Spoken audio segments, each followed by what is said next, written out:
The 15-yard files is brought to you by Hoyt Archery, Scent Blocker, Trophy Ridge Archery Products, Bloodsport Arrows, El Halcon Lodge and Outfitters, Buck Knives, Scout Look Weather, Redneck Hunting Blinds, Wasp Archery, Hazel Creek Taxidermy. Skipping School and Turkey Hunting is the title of this episode. And folks, it's very fitting because I'm teaming up with my nephew, Austin Daniels, right here in our home state of Missouri to chase some big gobblers. Folks, let's get after it.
Kill him.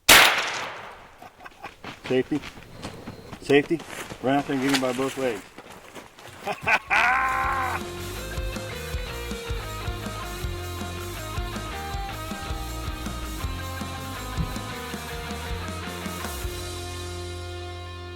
Well, buddy, you smashed his head.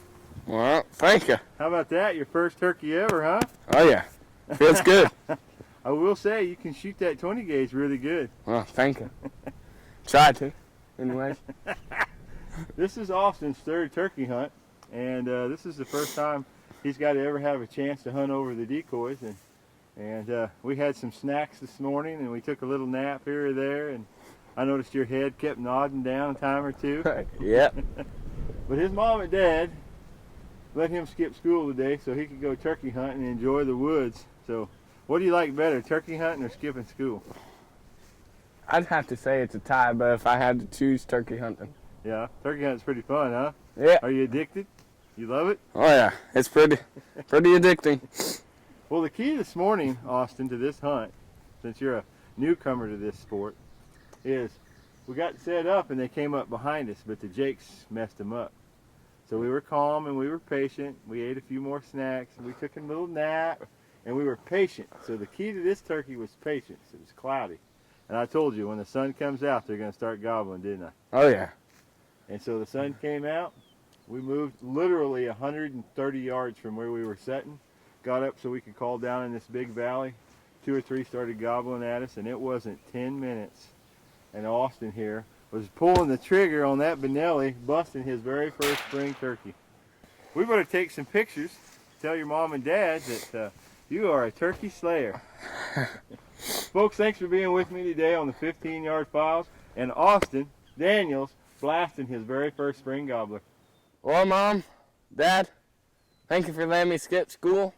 Let me come out here with my Uncle Callie, have some fun. And thanks for letting me skip school.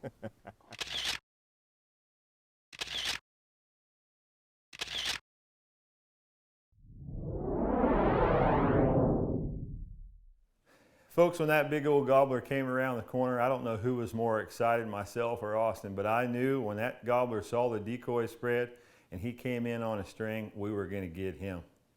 So let's talk about the tips and the strategies of why Austin was successful on his very first spring turkey. Well, first of all, I want to talk to you folks about patience. Patience is the #1 key that I believe that all turkey hunters should learn. Every time that I do seminars or I talk to turkey hunters about things that have gone wrong, I always ask, if you would have been patient, would you have been more successful? Most of the time the answer is yes. So let's talk about this day. When me and Austin got up that morning, it was going to be cloud cover. We knew the sun wasn't going to break until late in the morning. And I told Austin, I said, we're going to call to those turkeys, but we're going to be very patient. If they don't come right in, right off the bat, I know when the sun breaks, them turkeys are going to start gobbling and they'll come in then. So we were patient. Well, tip #2 is dealing with a henned up gobbler. Well, we're late in the Missouri season, and I know from the night before when I roosted the turkeys, those gobblers had a lot of hens with them. So when the hens fly down early in the morning, they like to breed.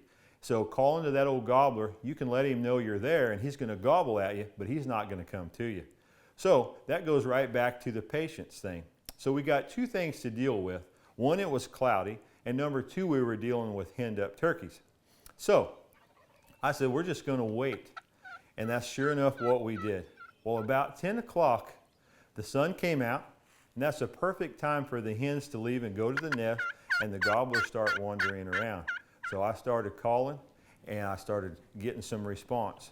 So we moved about 100 yards, got set up, and then I started cranking on the call, what I call aggressive calling, cutting and yelping and cutting and yelping, just constant, one right after another, to let that gobbler know, hey, I'm an old hen, I'm up here and I'm tired of waiting. And more times than not, when the sun comes out with aggressive calling, you'll get one of those gobblers to break off and come right to your decoy spread. So folks, those were 2 very important tips to this hunt. Now tip #3, I want to talk to you about a Scout Look app and why it's important. Folks, a lot of people don't look at the weather like they should. Well, myself, I hunt by the weather. I love hunting the wind. I love hunting cloudy days. I like to know when the sun's going to come out. I want to know when the rainstorms are coming. What's the temperature going to be?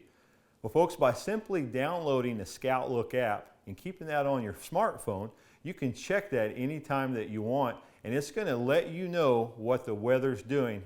And in my opinion, the weather is one of the most important things you need to look at as a hunter. Folks, I hope these tips and strategies help you on your next turkey hunt. Don't forget to go to the Bringing It Home YouTube site and subscribe today. And thanks for being with me right here on the 15-Yard Files.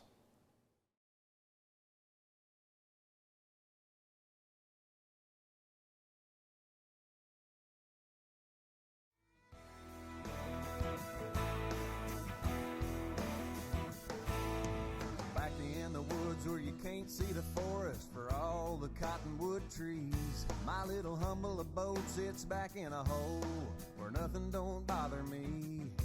And in the spring of the year when the big birds strut, you can bet I'm gonna call. I'll be hunting tom turkeys and eating deer jerky that we killed back in the fall. I got a blonde-haired, green-eyed beauty queen. She knows how to treat me right. And she's been known to hunt the rut till she's got one in her sights. We got a big old red truck with 4 doors and 4-wheel drive.